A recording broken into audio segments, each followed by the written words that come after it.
शिवसेना ठाकरे गुट के जिला प्रमुख दीपेश म्हात्रे ने आज सुप्रीम कोर्ट के फैसले का जोरदार स्वागत किया है। उन्होंने इसे भारतीय लोकतंत्र की जीत बताते हुए कहा कि भारतीय जनता पार्टी ने पिछले 2.5 सालों से लोकतंत्र को कमजोर करने की कोशिश की थी। दीपक म्हात्रे ने कहा, सरकारें गिराना, विधायकों को तोड़ना और अपने राजनीतिक स्वार्थ के लिए चुनाव न कराना, इन सभी गतिविधियों पर सुप्रीम कोर्ट ने करारा झटका दिया है। मला आज सुप्रीम कोर्टाचे अभिनंदन करावेसे वाटतात आणि हा भारतीय लोकशाहीचा विजय आहे। लोकशाही संपवण्याचं काम भारतीय जनता पार्टीने गेल्या 2.5 वर्षापासून या राज्यामध्ये केलं होतं।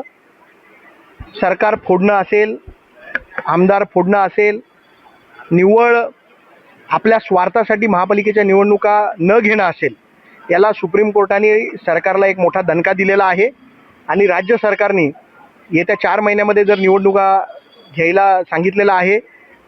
मी सुप्रीम कोर्टाचं खूप खूप अभिनंदन करेन की त्यांनी लोकशाही जिवंत ठेवण्याचं आज लोकशाही जिवंत ठेवण्यासाठी हा निर्णय दिलेला आहे आणि हा सर्वसामान्याला, कारण सर्वसामान्य माणसं जी असतात ते आपल्या कामांसाठी आमदार खासदार यांच्याकडे न जाता पहिल्यांदा ते नगरसेवकाकडे जात असतात। तर हे लोकांच्या आणि लोकशाहीसाठी एक पोषक निर्णय आज सुप्रीम कोर्टाने दिलाय। मी सुप्रीम कोर्टाचं खूप खूप अभिनंदन करतो।